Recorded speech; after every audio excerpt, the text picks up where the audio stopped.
nazalaki na famille nanga. Namoni grande sœur, namoni mobali pe bana nanga. On était ensemble et après namoni ndela to se déplacer côté tozalaki to banda kokende. On a commencé à faire route avec mon foyer. Mon foyer, cela veut dire quoi mon foyer? Ça veut dire que ngai na mobali na ngai, je vis aussi le membre de ma famille. Na mobali na bana na yo. Na bana na ngai, c'est ça. Na membre ya famille. To bandi ko kende ndela ngo ezalaki vraiment moulai. Et pour arriver na place moko na comme na pasteur Philippe na foyer na épée. Sikoyo liboso na moni maman na biso. Maman na biso déjà kufa kala vraiment. Na moni épée mais na tant tozo kende na moni ngomba vraiment ezalaki moulai makasi. To bandi ko mata ngomba wana. Tozo mata mais na ezalaki vraiment moulai. Bon, par ma grande surprise na moni maman na biso atikali na se. Biso ko bandi ko pe. Na maboko na zalaki na mwana mais na moni mwana nga ya mwasi. Na kimolo mais papa pichu wapi Beyoncé. Aïbs na mozaki na Beyoncé na boka mis na moni grande sœur na nga amemi Beyoncé. Ya maman na dit pour que yo mata na yo bien pesa nga mwana nga moko na mata na ye. Na memi mwana to bandi ko mata. Tomati. Ti to komi na souka. Siko na souka ya ngomba wana na moni tu vois déjà lorsque passer le mariage dans le c'est-à-dire place des paysannes. Dans na tante na ye. Maintenant ils a bien décoré. Pasteur a fandi na tante na ye. Parce que ils a famille par famille. Nga pene ko ta place na na famille na nga to fandi. Mais na boîte misu na se na moni maman na biso na se. Ko ko ko comment expliquer? Tu bandé ko tambola ensemble na maman mais maman tikali ndengeni c'est que maman na biso a tikali na lié à tourment ou comment? Et bandi ko déranger le temps nazo za la déranger moi na ye ko la mukande na surtout kindo to pe kata. Qu'est-ce que tu disais à ton mari maintenant le matin donc na ton wana bandi tout matin ko déranger nga journée wana c'était le jeudi na komi déranger na ko comment expliquer na ndoto na loti et déranger nga makasi na poko na ko episode arrivé que na lal na loti ndoto moko mais non on dirait maman na biso azana lia bien azana place ya bien te poto sala nzela ya tikali na se biso to na place ya bien mais ya tikali na se c'est que ya akota na elo la te na suka kikaka wana voilà pourquoi j'avais dit au pasteur et le pasteur m'a dit que ce sont les enseignements que je suis en train de vous enseigner et moi je vous ai pas dit je vous ai demandé juste ya ko kota na prière nzambala kisabino nini oyo boko kende c'est ça que Dieu vous bénisse. Que Dieu te bénisse maman. On peut acclamer pour notre Dieu. Que Dieu bénisse l'école de dimanche. Et vous savez pourquoi les gens portaient la chaînette de la hanche? Les gens ont dit que si montrer que tu appartenais à une déesse ou à un démon. Et ce sont les histoires de l'école de dimanche. Et chez nous aussi on dit que pour que moi na moi ça soit forme il faut pas pesa singana balati singana luketu bon moi na moi si akabwana za na luketu na se na fwenge sengeli que puisse mettre chez nous on dit ça. Donc en quelque sorte on va planter une déesse dans son corps pour que ça appelle ses formes. Na lolenga malamu eliko robete bazoko zambe moko ya mwasi na njoto na yepo etapese lolenga kibomwasi bato bazosala kozanga mettez des choses sans le savoir. Bochaka biloko boyebi tina na yango te. Que Dieu soit loué, il nous a aidé un peu d'aider William Branham dans son travail. Et Zambe azolokumu asungi biso poto sunga pe William Branham na mosala ya kibatu. Moi je cherche des détails. Ngai nazolukande bo botalisi na ndambo. Branham a interdit ça. Pona nini Branham apekisi o? Je vais entrer maintenant dans des recherches. Nakota sikona boluki. Entrer dans l'histoire. Nakota na masolaka. Lorsque je vais entrer dans l'histoire, je vais découvrir que c'était des choses là horribles. Et soki nakoti na masolaka na komona ite eza biloko akobangisa. Donc chez les Indiens Si une personne porte la chaînette de la hanche ici, c'est appartenir à une déesse.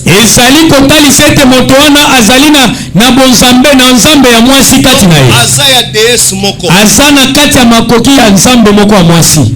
Donc elle appartient à une déesse. Donc cette déesse là va travailler dans son corps. Par exemple, Asnat, c'est ça le nom d'Asnat. Appartenir à une déesse. C'est ça Asnat. Et les gens d'aujourd'hui donnent leurs enfants Asnat.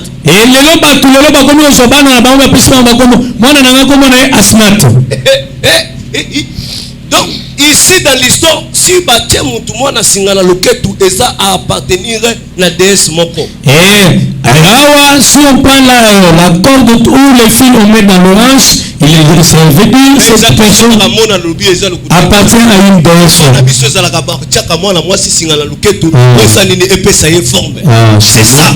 Si on applique cela, c'est toujours comme ça. Même un garçon aussi.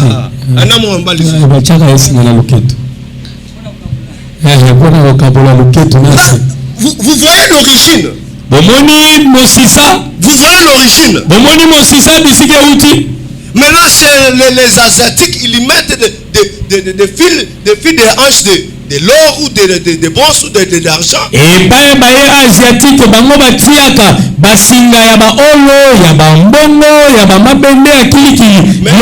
Chez nous ici, on met des peuple péri faute de quoi? Lorsque nous disons qu'envoyer les enfants à l'école de dimanche, nous sommes en train d'enseigner vos enfants.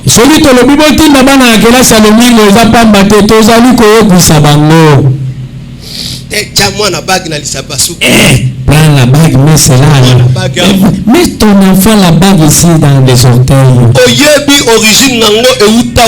Tu ne connais pas l'origine de mettre la bague aux orteils. Et où est-ce qu'on plaçait la bague dans les orteils? C'était en Égypte. C'était pour les prostituées.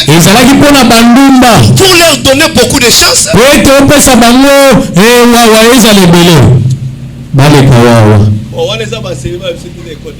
Ça, ce n'est pas nos enseignements, c'est pour l'école de dimanche. Que Dieu vous bénisse. Que Dieu vous bénisse. Vous savez, les gens disaient à frère Anania ici que votre pasteur là. Mais toi-même, tu ne vois pas que tu es en train de détruire ton âme. Elle dit que moi j'étais dans vos églises là-bas.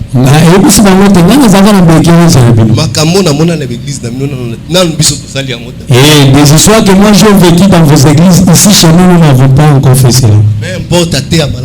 Et quoi qu'il ne prêche pas meilleur, nous sommes en train de nous battre.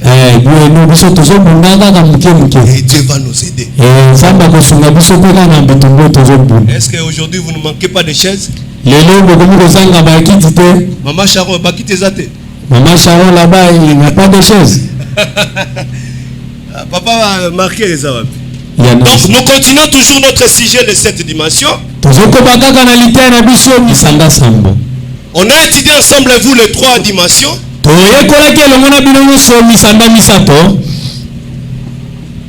Les trois dimensions. En réalité, les trois dimensions, c'est sur la terre. Et les cinq sens nous permettent d'entrer en contact avec ces trois dimensions. Et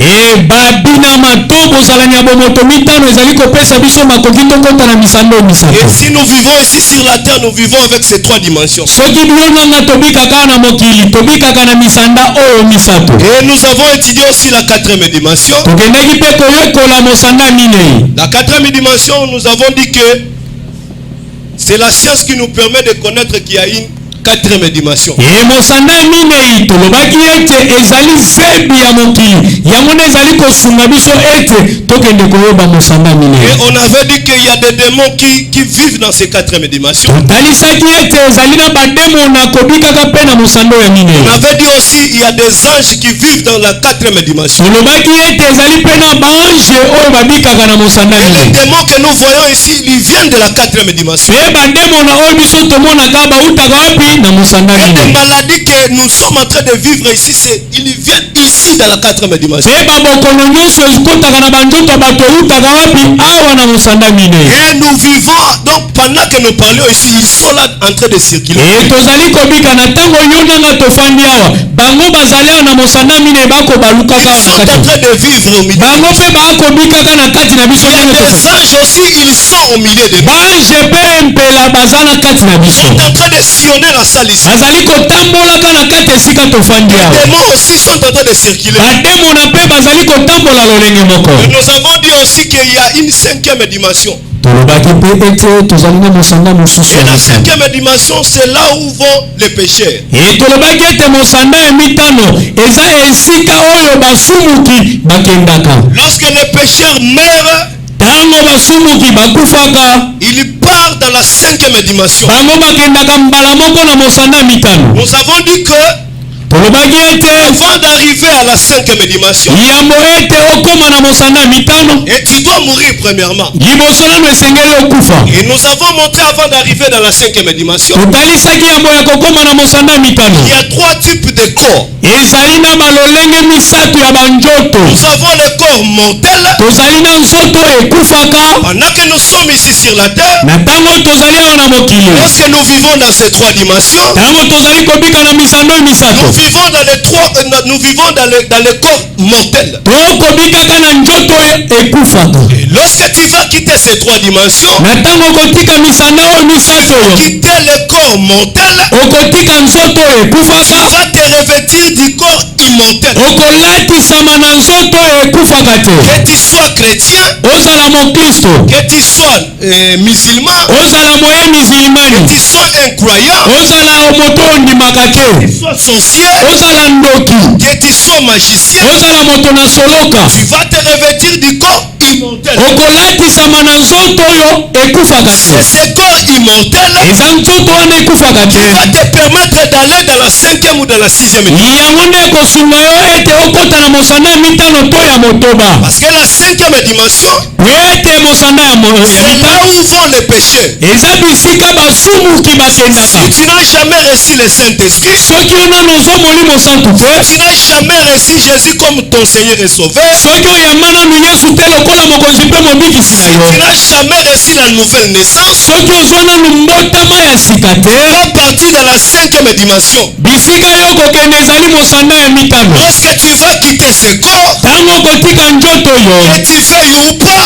olinga te, tu vas mourir un jour. okokufaka mokolo Tu moko, partiras un jour. okokendaka mokolo Tu moko, vas laisser ton corps que tu aimais beaucoup. okotikaka nzoto oyo banda kolinga mingi Et wana, le corps que tu aimais beaucoup, oyo nzoto oyo banda kolinga mingi puisque même Dieu, koleka kutu nzambe, un jour tu vas laisser ce corps mokolo moko kotika nzoto et yango d'aller là-bas. ya kotandama wana. Et les coussous vont commencer à sortir ici dans les oreilles. les asticots vont kobanda kobima wana matoi. Et bakusu banobimo na solo basikile bakoti na bongo.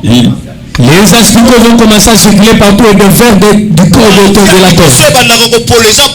Et la première partie de l'homme qui va commencer à se putréfier, c'est le cerveau. Et surtout que yo otala ba film pornographique mingi. Et toi qui as l'habitude de regarder beaucoup de films pornographiques, matière grise na ezo diminuer donc bongo nezo koma muke matière. l'hypophyse est en train de perdre sa valeur. Et tant ozo tala ba film mingi ezo diminuer susu. Quand tu as l'habitude de regarder trop de films pornographiques, l'hypophyse est en train de perdre sa valeur. Sala musala kuna makasi. Les asticots vont commencer à travailler là-bas dans l'hypophyse. Le corps que tu aimais beaucoup, nzoto oyo obandaki kolinga mingi, et que tu aimais ce corps beaucoup, obandaki kolinga nzoto yango ebele plus que ton Dieu, koleka kutu nzambe na yo, et ce corps sera étalé. nzoto yango ekotandamaka mokolo Tu vas moko, quitter ce corps okotika nzoto yango, et tu seras dans une corps immortel. okokota sikoyo nzoto ekufaka te. Tu commenceras à regarder ce corps de loin. okobanda kotala nzoto ekufaka wana na Et mosika. ce corps sera étalé là-bas. nzoto yango ekozala kotandama Tu kuna. commenceras à voir même les gens qui sont en train de te pleurer. okobanda komona mpe bato babandi kolela Tu yo. commenceras à les voir. okobanda kotala bango. Toi, tu vas commencer un voyage. yo sikoyo obandi mobembo. Parce que le prophète Branham a dit, ete mosakoli Branham alobi lorsque quelqu'un meurt, ntango moto akufaka il va faire un voyage. akobanda kosala mobembo. Parce que toi, tu vas mourir. ntango oyo okokufa Tu vas quitter le corps. okotika nzoto oyo. Je vais donner beaucoup d'exemples. napesaki bandakisi ebele. Tu vas quitter ce corps. okotika nzoto oyo. Frère, viens ici. Pendant que le frère dort ici, na ntango ndeko oyo ya mobali akolalaka le frère Nathan, aza ndeko na biso ya mobali Nathan. lorsqu'il va mourir, ntango oyo akokufa il va quitter ce corps ici. akotika nzoto oyo etandami. Son corps mortel, nzoto na ye ekufaka ça va rester. ekotikala wana. C'est le corps immortel maintenant. eza nzoto oyo ekufaka te. Commence à faire le voyage. ebandi kosala mobembo. Commence à s'éloigner avec ce corps. ebandi kokende mosika na nzoto yango. Son corps qu'il aimait beaucoup, nzoto ebandi kolinga mingi. il a donné beaucoup des avantages à ce corps. apesaki makambo ebele na Il nzoto l'a yango. donné dans son corps immortel. akoti sikoyo na nzoto na ye Et ce ekufaka corps te. immortel commence à regarder ton corps. sikoyo nzoto ekufaka te ebandi kotala nzoto na ye. Commence à faire le voyage. abandi kosala mobembo. Il commence à faire le voyage. abandi kosala mobembo. Il commence à faire le voyage. abandi kosala mobembo. Il ne peut pas rentrer comme ça. akoki kozonga lisusu kuna te. C'est impossible. ekoki kosalema te. C'est impossible. ekoki kosalema te. Pourquoi? Parce que mpona nini po ete son temps sur la terre est terminé. ntango epesamelaki na mabele oyo na mokili esili. Son temps est terminé sur la terre. ntango na ye esili na mabele. Son temps de vivre dans les 3 dimensions est terminé. ntango epesamelaki abika na misanga misato esili. Maintenant vivre ou soit dans la 5e dimension, akokende kobika sikoyo soko te na mosanda mitano. ou soit dans la 6e dimension. soki bongo te na mosanda Comme motema. il avait déjà eu son visa sur la terre. lokola asilaki kozwa mikasa ya mobembo na ye na mokili. Le corps est là.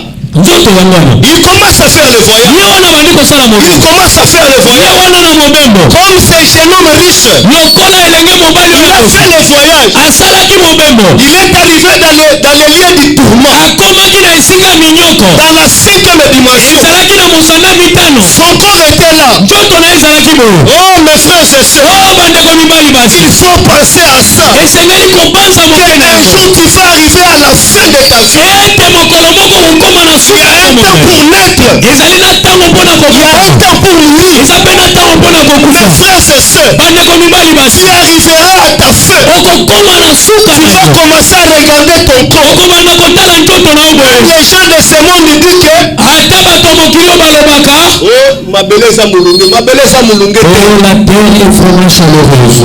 Oh melaka mokopo po mabele eza molunge. Et il Mabele faut eza prendre le molunge temps de se te. rafraîchir un peu parce que la terre est trop chaleureuse. Tu verras ton corps okomonaka nzoto na yo étalé. etandama boye. Tu verras toi-même. okomimona yo moko Après la mort, la vie commence encore. nsima ya liwa bomoi mosusu ebandi. Tu verras maintenant ton corps okomona nzoto na yo boye étalé là-bas. etandama boye. Les gens sont heureux. bato wana nzinasi Les gens qui sont en train de te pleurer, tu vas les voir. bato oyo bakolelaka yo moko komona bango. Pendant que tu vas faire maintenant le voyage, na ntango obandi kosala tu mobembo commenceras à voir ton corps. okobanda kotala nzoto na Le yo. corps que tu aimais beaucoup. nzoto obanda kolinga Le mingi. corps tu donnais beaucoup d'importance. nzoto obanda kopesa motuya Le corps ebele. que tu chérissais beaucoup. nzoto oyo obandaki kolinga koleka. Tu aimais ça plus que ton Dieu. ozolinga nzoto na yo moko koleka Tu peux nzambe. même sacrifier les autres pour ton corps. okokaki ata kopesa bamosusu na mbeka mpona Mais nzoto. ton corps est là. nzoto yango yango oyo Étalé là-bas. ekotandama. Les asticots viennent maintenant. bankusu bayo. Commence maintenant à détruire ces corps. bankusu babandi kobebisa Et nzoto. ton corps, maintenant le ventre commence à gonfler. nzoto oyo olelaki wana libumu ya mwana ebandi La kovika. tête commence à gonfler. mutu ya mwana ebandi Le kovika. corps que tu aimais beaucoup. nzoto oyo olingaki. Que tu aimais beaucoup. nzoto oyo olingaki ebele. La bouche que tu ntabusu monoko obandi kopukola masasi na bato. tu vas voir maintenant les lèvres ici bandi gonfler. okomona bimebo na yo evimbi lokola Tu bato. verras ça. okomona yango. Tu verras ça. okomonaka yango. bango. Ah, moi je suis ce sont eux-mêmes qui sont en train de me suivre. Et la femme c'est la taille aussi. Une personne c'est son être intérieur. Moto ya solo azali oyakati. C'est son être intérieur. Eza moto ya kati. Ce n'est pas ce corps ici. Eza mosuni oyo. Ce corps ici est menti. Nzoto elakelama mabe. Ça va pourrir. Ekopolaka ça va pourrir. Ekopolaka. Adamu. Tu étais poussière. Ozalaki putulu. Tu vas retourner à la poussière. Songa na putulu. Amen. Je te bénisse frère. Zamba pambolo ndeko nato. Là on a enseigné ça toute la semaine. Et la 5e dimension, on avait dit que c'est une dimension de foi. C'est une dimension de foi. Les gens qui arrivent là-bas, ils ont envie de retourner encore. Mais c'est impossible. Pourquoi? Parce que ton temps sur la terre est terminé. Et Branham s'est retrouvé un jour là-bas. Il a vu les femmes qui venaient. Et ces femmes-là avaient des mèches vertes. Avec des cils. Elles venaient et faisaient. Ça c'est une dimension de foi. Branham dit les chaleurs que j'ai entendues là-bas. Ça dépasse même les faits naturels. Je préférais qu'on allume les faits naturels. Que les faits j'ai entendus là-bas. Branham me dit que premièrement quand vous avez un voyage Branham montre quand tu t'engages dans le voyage, traverse premièrement les nuages et tu vas commencer à descendre dans les noirs. Et Branham me dit qu'il donne l'exemple. Et tu vois quand tu vas commencer à rêver. Tu as vu dans le rêve et que tu étais à l'étage, tu commences à tomber. Tu fais la chute libre. Et tu es arrivé près de te fracasser. Et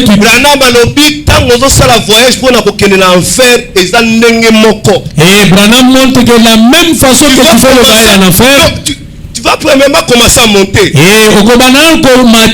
les nuages. Subitement, tu vas commencer à descendre dans les noirs. Tu vas commencer à descendre dans les noirs. Donc, et c'est là où il y aura le frayeur. Et donc, tu vas commencer à descendre. te retrouver dans une porte maintenant. Et on va ouvrir cette porte. Il y aura des gens qui viendront pour t'accueillir. Et ces gens-là, lorsqu'ils viendront pour t'accueillir, ces gens-là, et les gens qui viendront t'accueillir vont commencer à te faire le frayeur. C'est ce que Vanessa a vu, non? Vanessa monaki yango. Les histoires que vous êtes en train d'utiliser, c'est trouvé là-bas dans la 5e dimension. Les histoires que vous utilisez, les mèches, Vanessa, les démons disaient, ce sont des serpents. Les produits énergisants ici. Vanessa dit que ça vient de là-bas.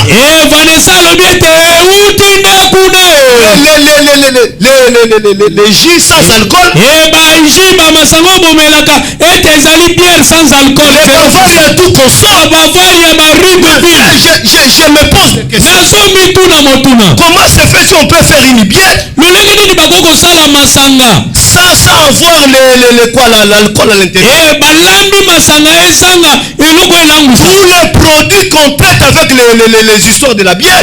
Biloko nyonso basalelaka na balambaka na yango masanga oyo elangusaka. On a produit aussi les bières sans alcool. Bakei kaka kosala kaka lolenge moko na masanga oyo ezangi. Les démons ont dit à Vanessa, bademo na bayebisa Vanessa, ce sont nous qui ont fabriqué ça. biso nde bato tosalaka yango. Lorsque tu achètes ça, ntango ozwi mbongo osombi tu yango, fais une transaction. ozosala bokaboli, Tu fais une transaction. ozosala botindiki na molema na yo.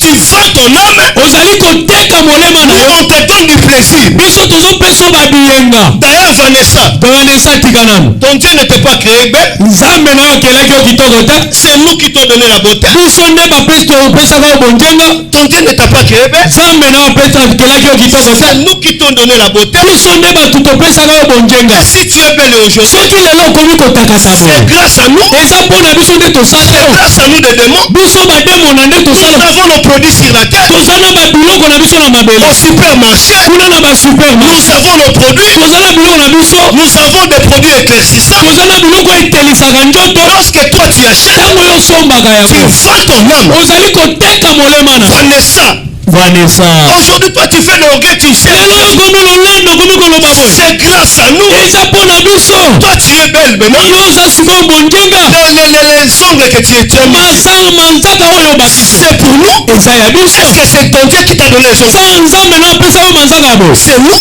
biso nde bato topesa yo. Et regarde ta peau. tala sikoyo poso na yo. Est-ce que ton Dieu t'a donné la peau ici? nzambe na apesaka yo poso C'est nous qui t'a kotakata donné boye, la peau. biso nde topesaka yo poso oyo. Vanessa, Vanessa, tu refuses aujourd'hui. yo lelo okomi koboya biso. C'est nous. biso nde T'as fait. bande tokomisa. Tes cheveux là. tala sikoyo basuki. Est-ce que ton Dieu t'a donné les cheveux ici? nzambe na apesaka yo suki ya kabelo. C'est nous qui t'a donné. biso nde topesaka yo yango. Vanessa, Vanessa, comment? ntango oyo boni Tu as bu 83 champagne. yo omelaka milangi ya champagne 85. Ils ont commencé à citer babandi kotangela ye combien de bouteilles que Vanessa a bu. makambo ya milangi ya masanga Vanessa, Et des vins que Vanessa a vu dans sa vie. mpe milangi ya bavino oyo Vanessa amelaka na bongo. Vanessa, Vanessa, toi tu ne sais pas que tu as une marque dans ta main droite. yo oyebi te koza na elembo na yo na loboko ya mobali. Vanessa dit non. Vanessa alobi te bokosi, C'est la marque de Christ. nga naza na elembo ya Yesu. Attendez, Vanessa. Vanessa azalaki miako Regarde derrière ta main droite. balusa loboko na mobali wana. Regarde.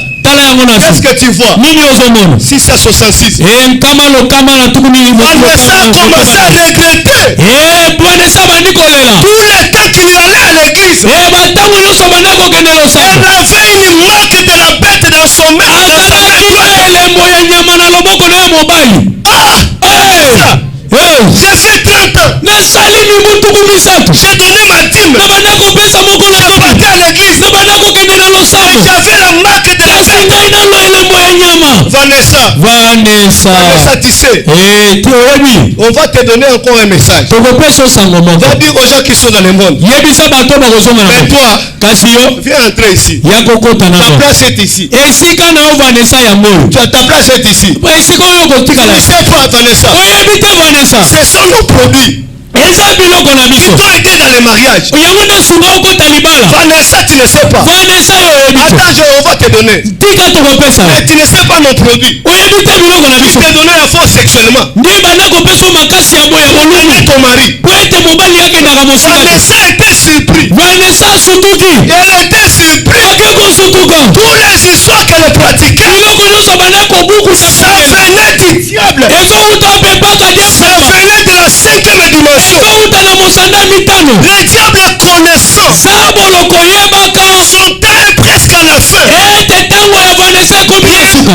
Non, Satan. Satana Connaissant que son temps est à la fin. ekoyebaka ete ntango na ekomi na C'est suka, que bientôt Jésus va venir. ayebi ete kala te Yesu akozonga. L'enlèvement va se passer. bonetwami ekosalema Parce que entre l'enlèvement ete katikati ya bonetwami et le millénium, na mibu nkoto c'est 3 ans et demi seulement. eza kaka mibu misatu na 3 ntambo, ans et demi seulement. mibu misatu na 3 ntambo, ans et demi seulement. mibu misatu na ntambo. Satan connaissant ça, satana koyebaka yango, il voit que non, je dois séduire ces gens. alobi te esengeli napengwisa Tous les démons bademo na qui nyonso étaient dans le fleuve Euphrate baoyo bazalaki likolo ya mai ebale ya étaient liés. baoyo Alléluia.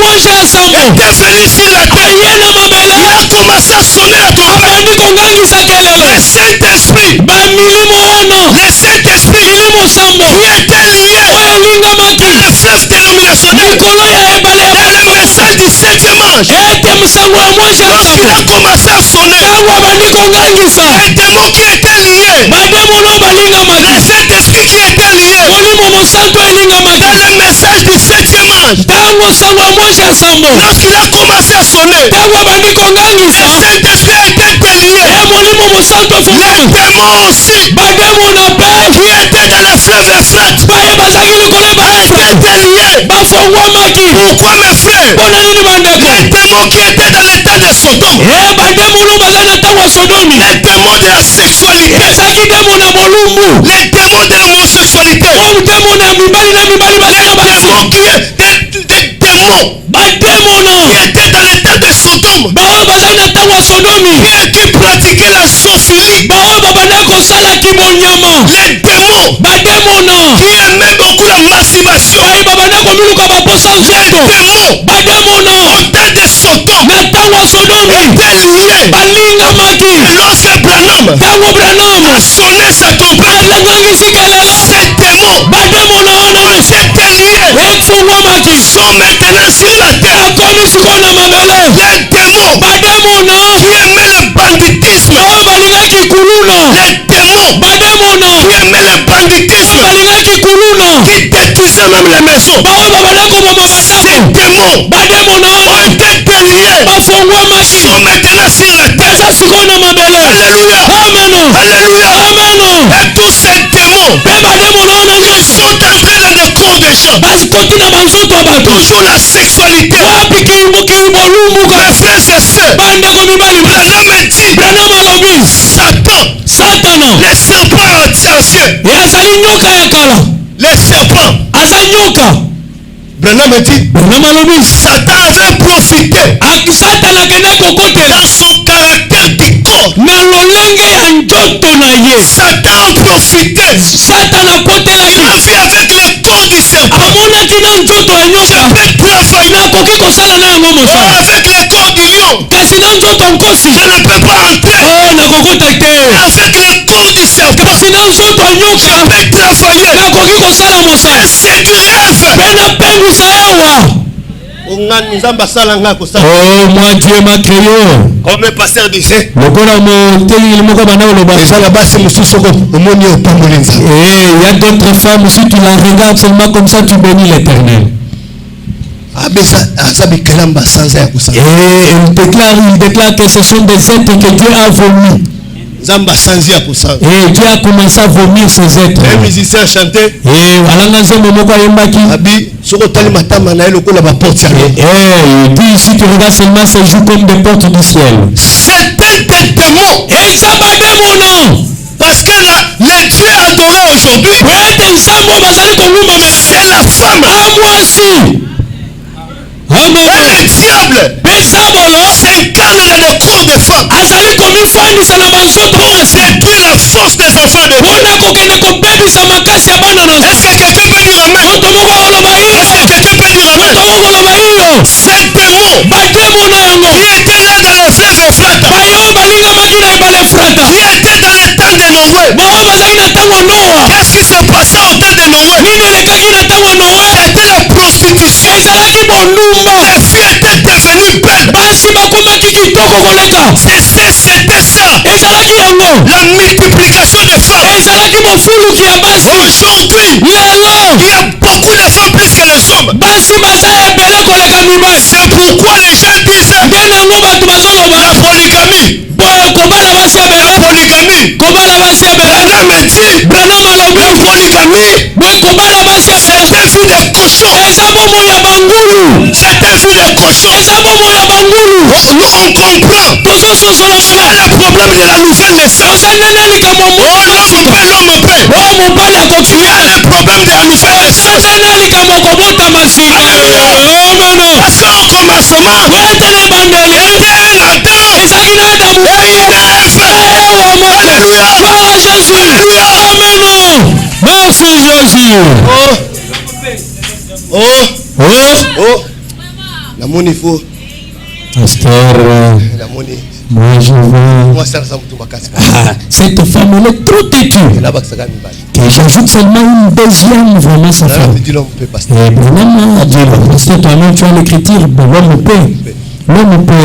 Parce que le chemin que toi tu as choisi, tu ne peux pas divorcer. Si tu divorces, je te chasse. Oh pasteur, je vois que elle peut partir, pasteur.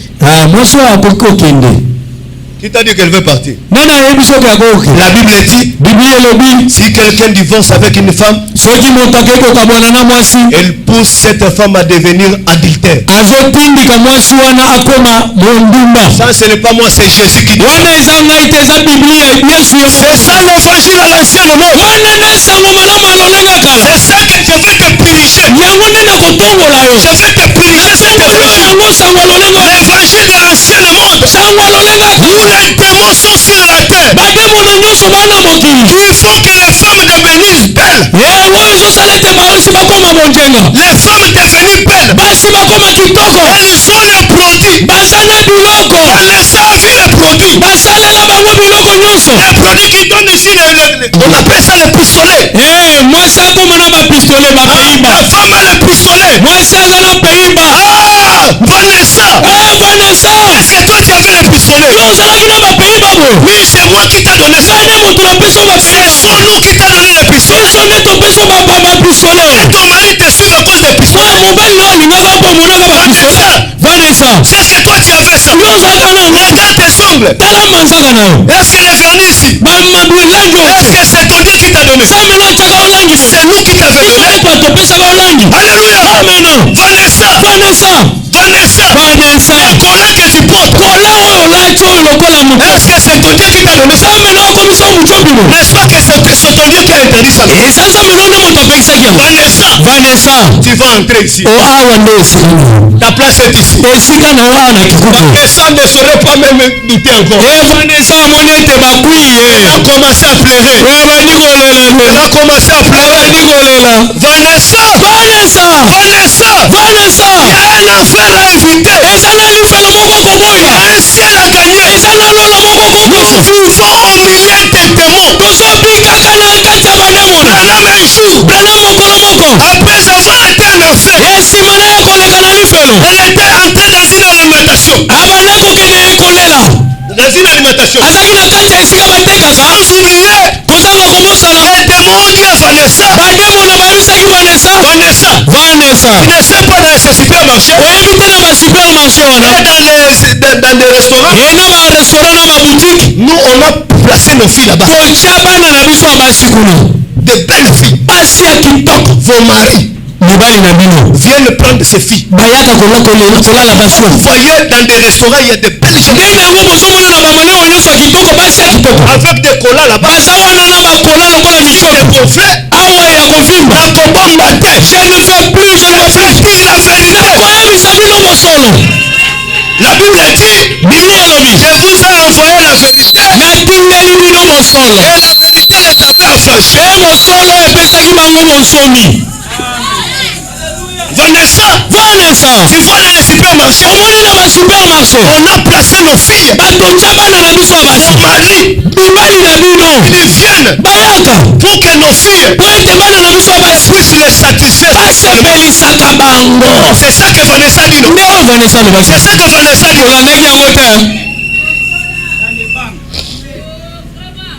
Et toi aussi, sans le Saint-Esprit. Ma belle, on a. Oh là là, c'est ça ici. C'est ça. Oh, Nzambe songa. Oh Dieu. Je sais que je suis déjà tombé.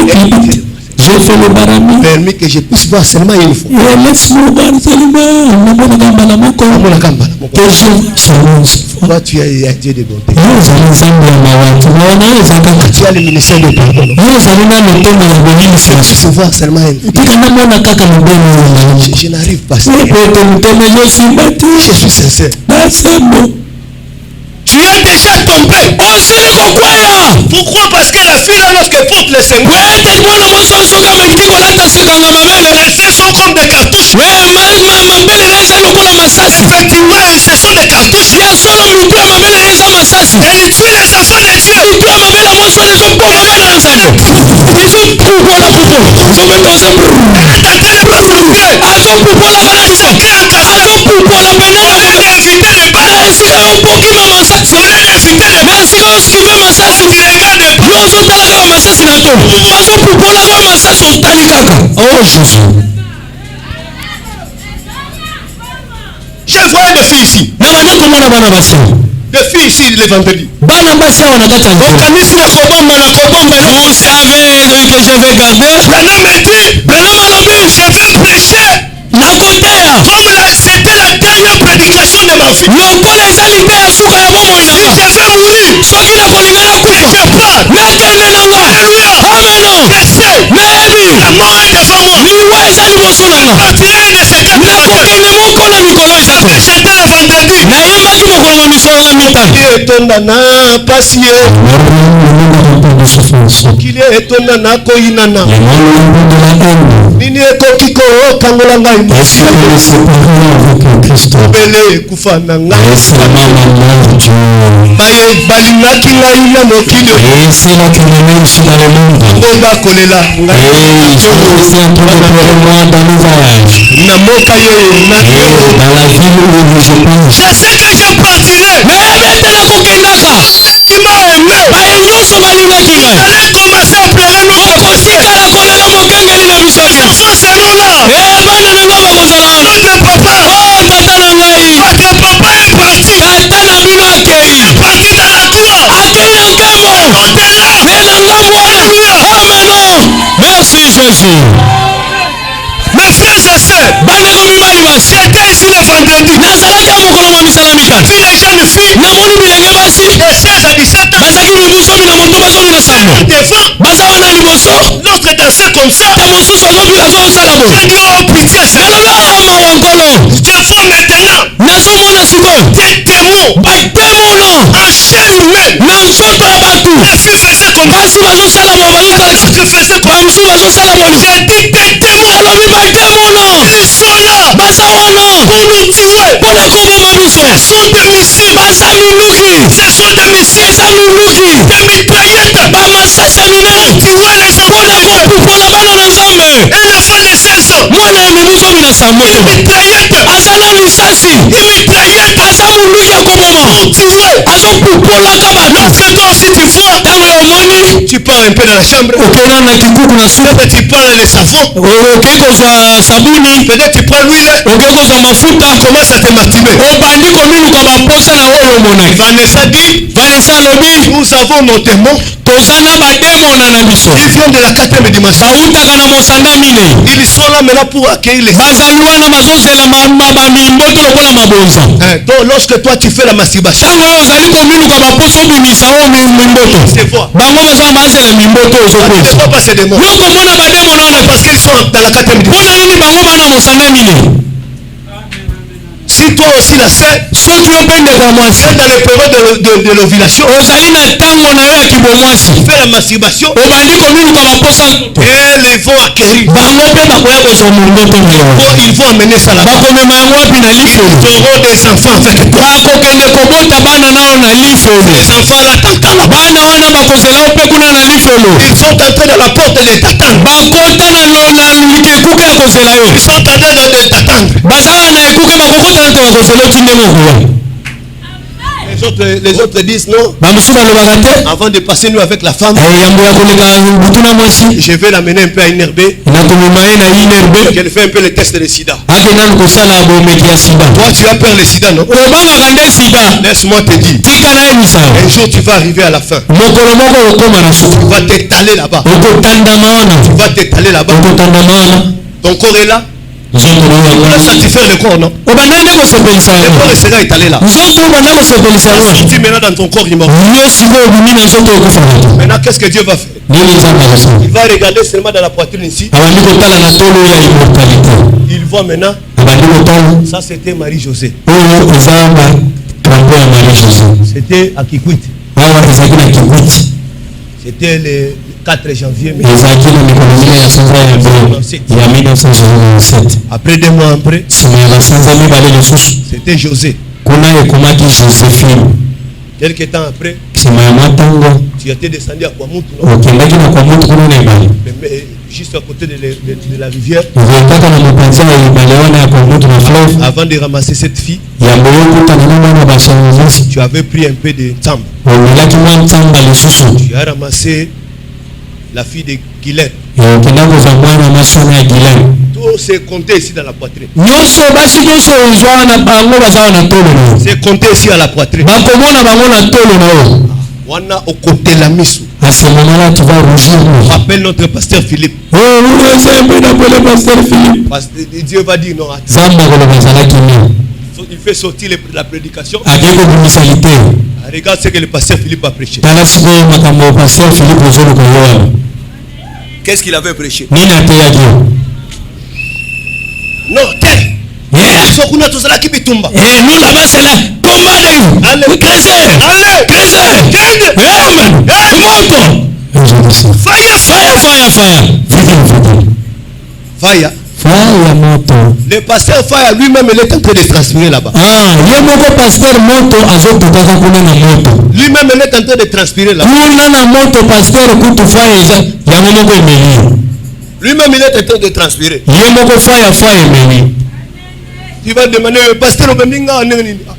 Parce que comment tu te retrouves ici? Pas de chercher des miracles, je t'ai montré des miracles. Et les miracles que je t'avais donné. Et laissez-moi aussi mettre jugé de ma part. Et que je prenne encore ta chose.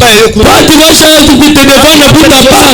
Moi, j'ai aussi ma part. Ceux qui veulent faire l'église, prends-le la peau de l'escampade. Si tu vois une personne qui aime beaucoup la sexualité, il peut être la semence du serpent. C'est lui qui a commencé la sexualité. Vous pensez c'est quoi? C'est un petit enfant, il ne sait pas parler. Il fait des histoires qu'il ne connaît pas. Jésus a besoin d'un peuple qui sera ancien. Le ciel, il n'y aura pas le péché là-bas. Un homme s'est retrouvé dans un supermarché. Et il montait l'escalador. Il a dit à sa femme, moi je me repose ici. Toi tu peux aller acheter les histoires. C'est lui qui a les brochures, les hommes qui sont en prison. Il dit les paragraphes 86 à 103. Je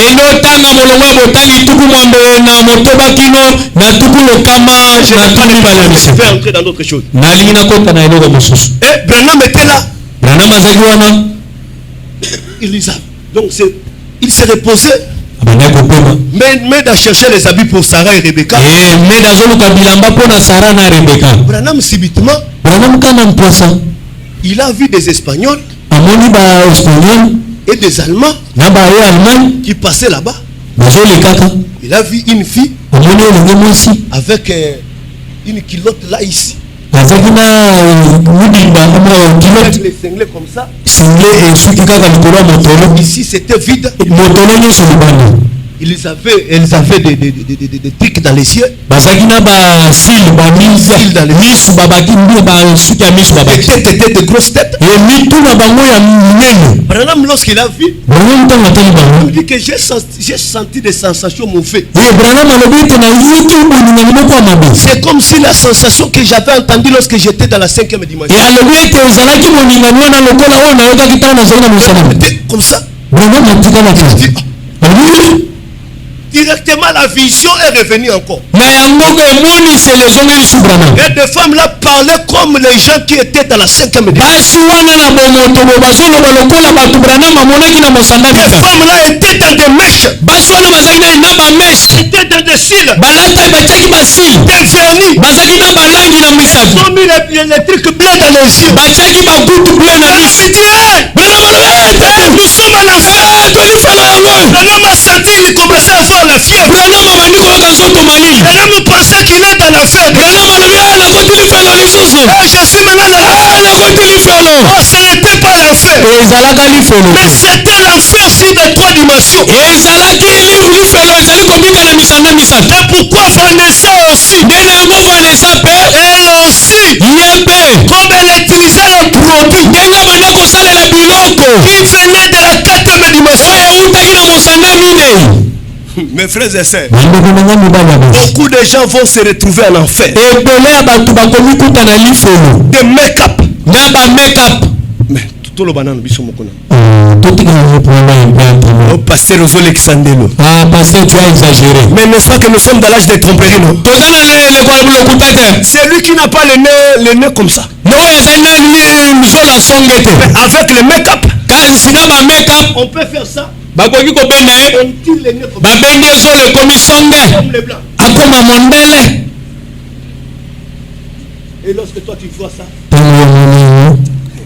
mwasi ya voisin nango oyo la femme de mon voisin ici nakutana gari ata avant bala ah si je peux me croiser comprendre un verre quelque part mais na ngana chene na la ah je devrais même la prendre toi tu es en train de convoiter le make-up. yo ozali kolulaka bamakeup oyo ebendi zolo Sopeleka ngoma ina ilongo. essaye un peu de la laver comme une Un jour conscience j'ai trouvé une ici au bon marché. et mokolo moko nakuti mosusu wana Elle nani prenait même, elle mettait sur au cuisse ici. azozwa bamakeup azopakola na mipende Tabi oh! j'ai dit Donc on se voit les peines sur ta catastrophe quand même pas comme make-up. ah des cuisses qui sont en train de bouillonner comme ça ce sont des make-up qu'on est en train de frotter Tabi à moi si l'engagé ça bambou bambou. oui toi tu dis pour la voix c'est devenir avec trop de choc ce sont des make-up qui rendent belle ces cuisses-là Zela mi peine on est pour la yo. dans un jour ces cuisses-là vont pourrir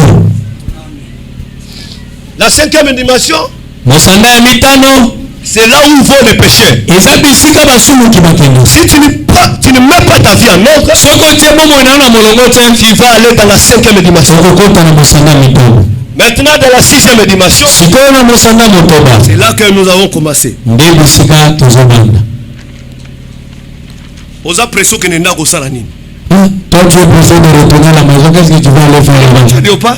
aujourd'hui Léopard va jouer Yo frère vraiment. ah toi frère avec des matchs de Léopard chez toi encore Ti lelo mboka na zana na motema. ah Mbokani ne sont pas dans ton cœur Ti lelo Messi zana na motema. jusqu'aujourd'hui il n'y a que Messi dans ton cœur Malgré nazo te awa yo zo Messi na motema. et quoi que je suis en train de prêcher ici ce sont des coups de pied dans l'eau la butu mombabi nzambe na kukufa ndenge nini. Yo na Messi na siso te awa.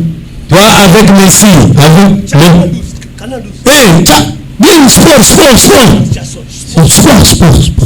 bien sport quand même douce Liverpool. Liverpool dans ce but Liverpool en 3.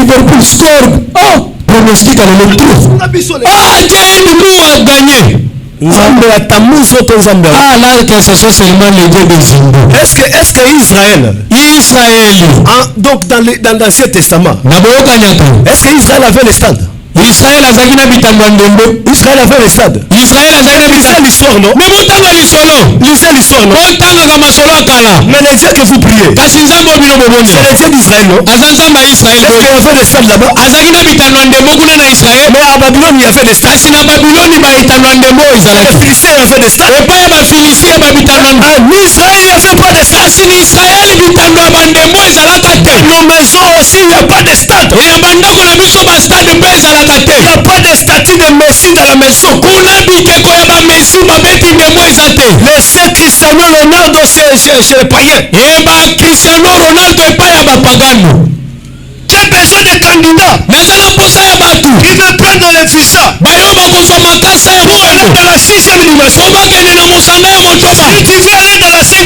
dimension, soko olingi okende na mosanda mitano ils sont là. baza wana Ils sont là avec des kékés. baza wana na bakeke Va prendre ton visa là-bas. kende ozwa visa ya lifelo Ici, kuna les visas awa visa oyo eza pour la 6e eza dimension. mpo na mosanda motoba Que tu sois un petit enfant, ozala mwana moke je vais donner le visa. nakopesa mokanda Alléluia. amena Alléluia. gloire à Jésus Je suis un consulat.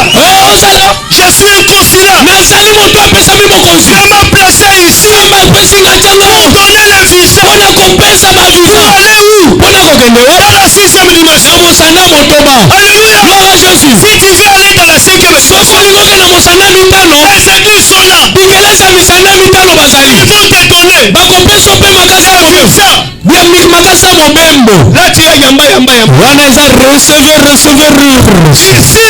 Awa. Recevez la vie éternelle. Yo yambane bomo ya sokoma. Vie sauvé. Bomo ya monzambe. Recevez Jésus-Christ. Yamba Yesu Kristo. Alléluia. Amen. Recevez la vie de Jésus. Yamba bomo ya Yesu. La vie de la sainteté. Bomo ya mosantu. Mais dis-moi un peu. Je vais rester là pour enseigner toujours Satan. Oh, je sais qu'il travaille dans ces trois dimensions. Après la mort, vous savez, je vous ai dit ici, non? Que la cinquième dimension, les gens qui vont partir à la cinquième dimension, l'enlèvement va se passer. Jésus va venir. Toi, tu seras toujours. Là, le feu est en train de bouillonner. Et des marabouts et tous les francs-maçons. Et tous les Michael Jackson là qui t'ont précédé. Et je vais essayer un peu que Michael Jackson puisse revoir un peu sa musique ancienne. Et qu'il va essayer un peu de mettre dans ce pays. Et le millénium va te trouver là. Dans la cinquième dimension. Après le millénium. Et on va te faire sortir pour être jugé.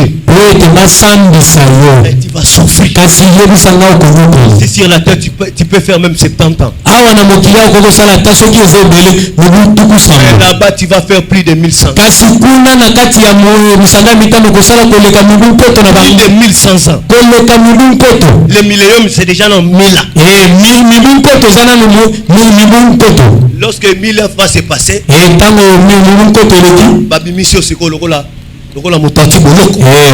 t'a fait sortir comme quelqu'un qui était dans la prison. Et il y a des trônes de saints qui sont passés. Et les gens que toi tu étais en train de juger. Et c'est eux qui vont commencer à te juger. Ce sont eux qui vont commencer à te juger.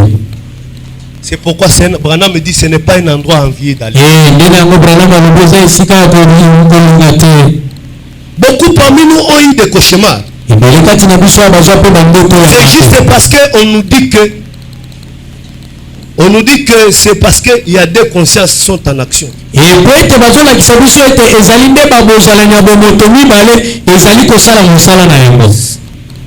C'est ça le cauchemar.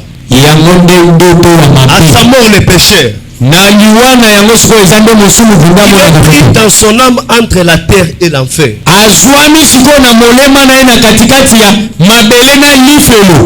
Il est maintenant ici. Ici c'est l'enfer. Ici c'est la terre. Ici c'est le tourment. Ici maintenant, ici c'est la terre. Il va maintenant rentrer ici.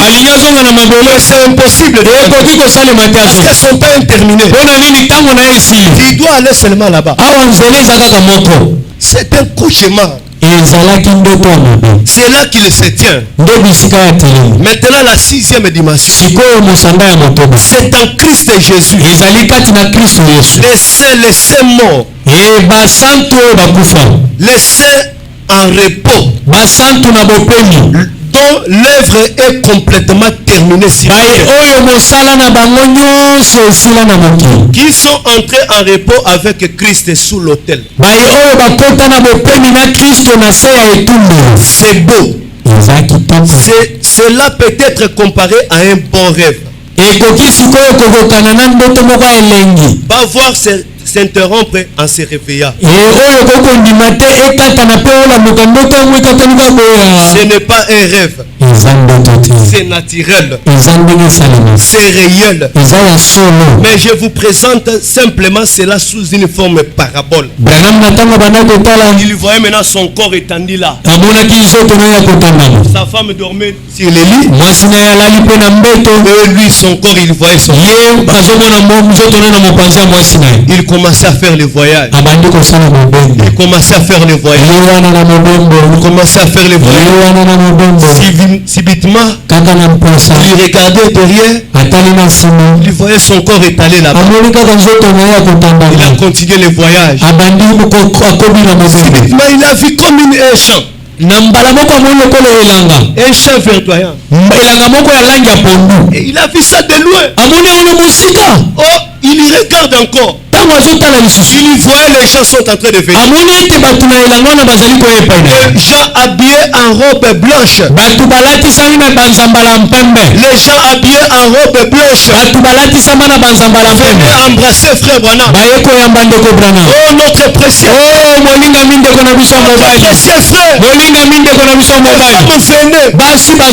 Notre précieux frère. Ne comprenez pas. Regarde derrière. Son corps là-bas est allé. Branham dit, je n'avais pas de sensation sexuelle. Ici, là-bas, il n'y avait pas de glande sexuelle. Je ne pouvais pas sentir de soif. Là-bas, il n'y en avait pas. Elle venait m'embrasser. Notre précieux frère.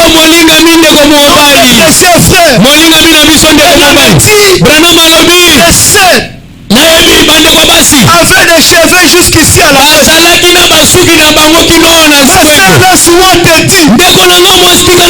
Les cheveux que tu as, ça sera jusqu'ici. Branham me dit, ils étaient pieds nus, habillés en blanc. Ils étaient très jolis. Je n'ai jamais vu de femme jolie.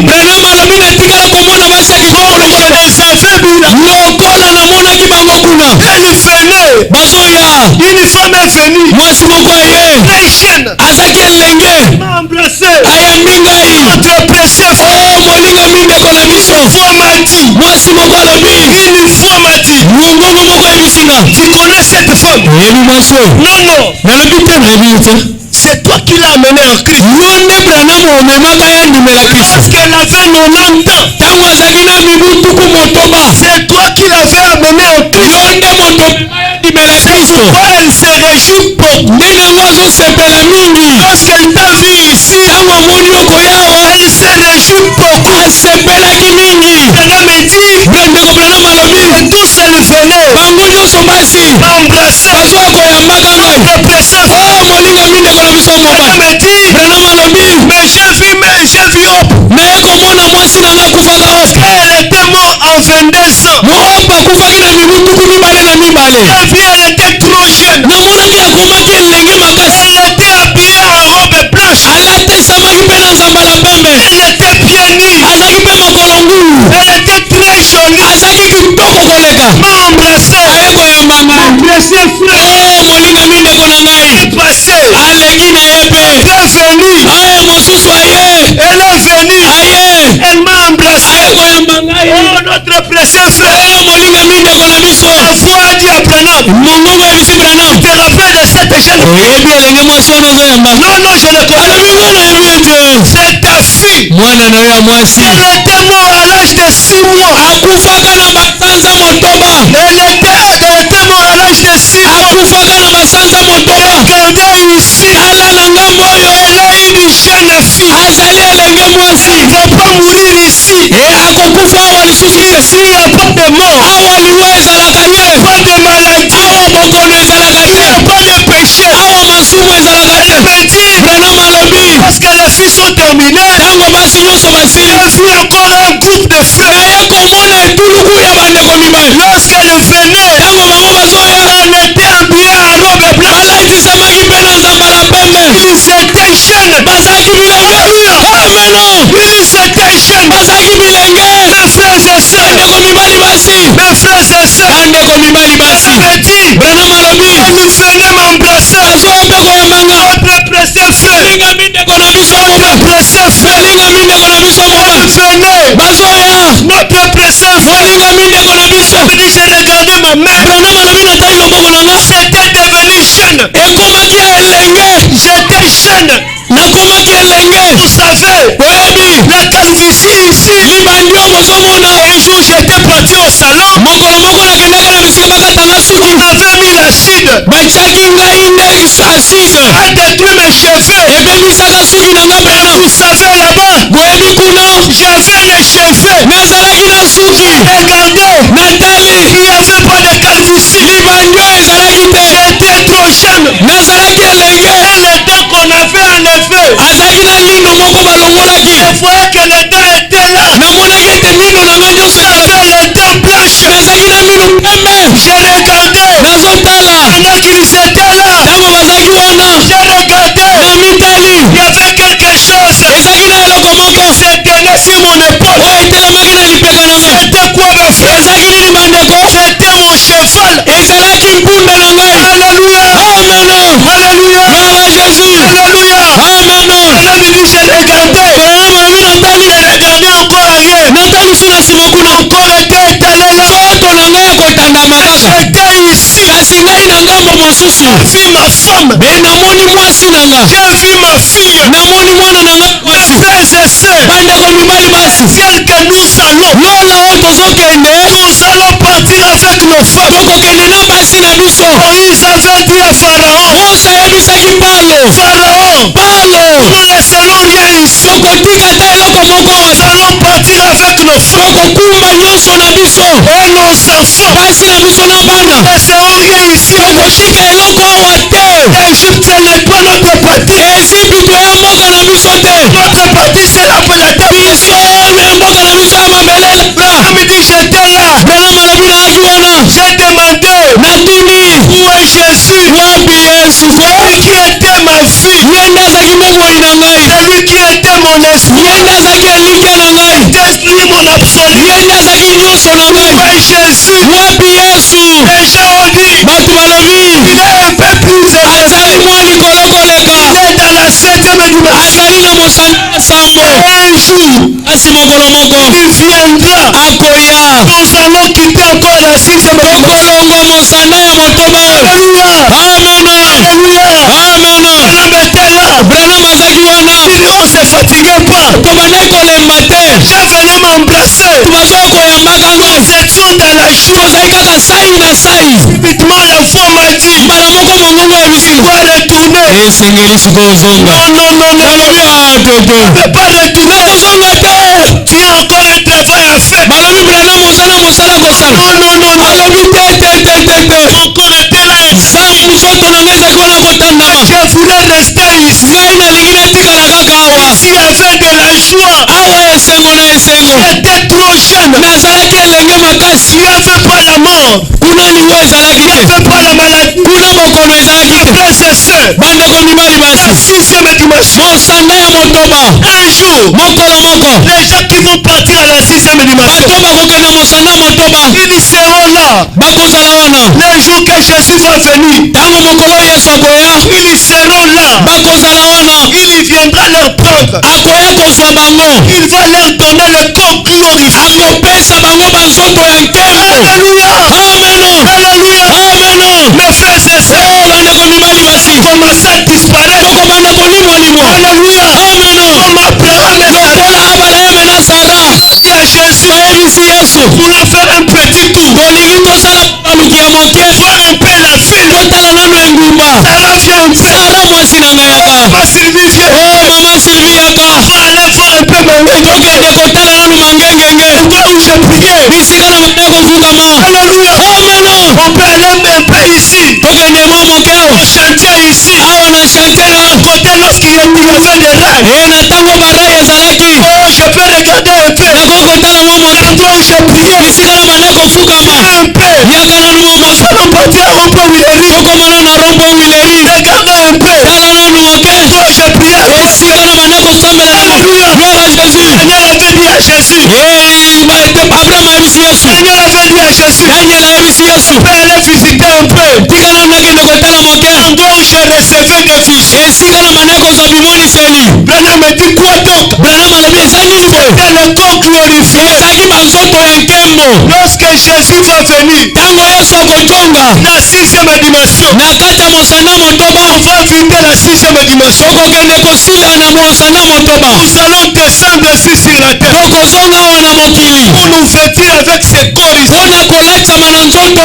Sortir de la tombe. Alléluia. Alléluia.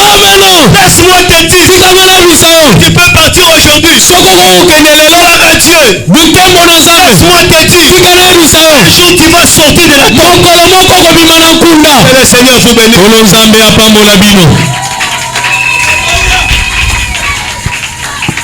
Nous allons nous tenir debout. Mon frère et ma soeur, le ciel est réel. Tu dois prendre des décisions. Nous avons notre pays. On n'a pas peur de la mort. On n'a pas peur de la mort. C'est une voie que Dieu a placée pour nous faire quitter la terre.